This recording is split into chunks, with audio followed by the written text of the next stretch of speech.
ఏపీలోని మన్యంలో 1/70 యాక్ట్ అంశం ఇప్పుడు రాజకీయంగా దుమారం రేపుతోంది. ఏజెన్సీ ప్రాంతాల్లో పర్యాటక అభివృద్ధికి 1/70 యాక్ట్ అడ్డుగా ఉందని, దీన్ని పరిశీలించాల్సిన అవసరం ఉందన్న స్పీకర్ అయ్యన్న వ్యాఖ్యలపై ఆదివాసీ గిరిజన సంఘాలు ఆగ్రహం వ్యక్తం చేశాయి. ఇవాళ రేపు 2 రోజుల పాటు మన్యం బంద్కు పిలుపునిచ్చాయి. పాడేరు ఆర్టీసీ కాంప్లెక్స్ దగ్గర ఆదివాసీ జేఏసీ నేతలు నిరసన వ్యక్తం చేశారు.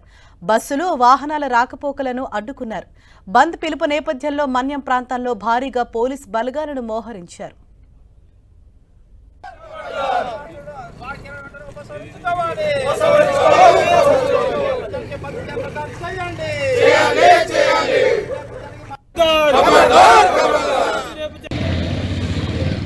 అయితే ఏజెన్సీలో 1/70 యాక్ట్ మార్చే ఆలోచన ప్రభుత్వానికి లేదన్నారు మంత్రి గుమ్మడి సంధ్యారాణి.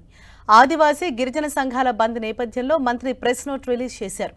ఎవరూ ఆందోళన చెందాల్సిన అవసరం లేదన్నారు. 1/70 యాక్ట్ విషయంలో తాను మాట్లాడిన మాటలపై క్లారిటీ ఇచ్చారు స్పీకర్ అయ్యన్న పాత్రుడు. తాను కేవలం టూరిజం అభివృద్ధి కోసమే మాట్లాడానని, 1/70 యాక్ట్ తీసేయాలని చెప్పలేదన్నారు. పర్యాటక ప్రాంతాల్లో పెట్టుబడులు పెట్టడానికి అడ్డంకులు లేకుండా చూడాలని చెప్పానని, అయితే తన వ్యాఖ్యలను కొందరు రాజకీయాల కోసం తప్పుగా ప్రచారం చేస్తున్నారని తెలిపారు.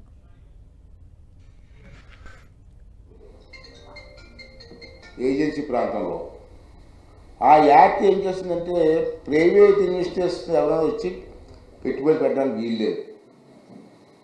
ట్రైబల్సే పెట్టుబడి పెట్టి 5 స్టార్ హోటల్ 3 స్టార్ హోటల్ కట్టాలి. కట్టే స్తోమత ఉందా వాళ్ళకి? లేదు. మరి 5 స్టార్ హోటల్ 3 స్టార్ హోటల్ లేకపోతే నీకు టూరిస్ట్ ఎందుకు వస్తారు? అయితే కర్ణాటకలో కొన్ని ఏరియాలు చూశాను నేను. అక్కడ అటవీ ప్రాంతాలలో 5 స్టార్ 3 స్టార్ హోటల్ వచ్చాయి. దాన్ని ఒకసారి పరిశీలించి ఏ చట్టం ప్రకారం కర్ణాటక కట్టారు, మరి అదే చట్టాన్ని ఆంధ్ర రాష్ట్రంలో ఎందుకు ఇంప్లిమెంట్ చేయకూడదు? మరి ఇన్వెస్టర్స్ వస్తారు కదా, ఇన్వెస్టర్స్ వస్తే టూరిజం డెవలప్ అవుతుంది కదా, టూరిజం డెవలప్ అయితే ఆ అమౌంట్ అంతా ఆ గిరిజన ప్రాంతాల డెవలప్మెంట్ బాగుంటుంది కదా అని చెప్పి ఈ మాట అంతవరకే. అది రికార్డ్ చూసుకోండి, మీ ప్రెస్లో కూడా ఉంటే చూసుకోండి. దానికి కొంతమంది ఇప్పుడు ఏం చేస్తారంటే 1/47 యాక్ట్ని తీసేయమన్నారు స్పీకర్ గారు. ఉండడానికి వీల్లేదని మాట్లాడుతున్నారు. దీనివల్ల మా గిరిజనులకు అన్యాయం జరుగుతున్నారు.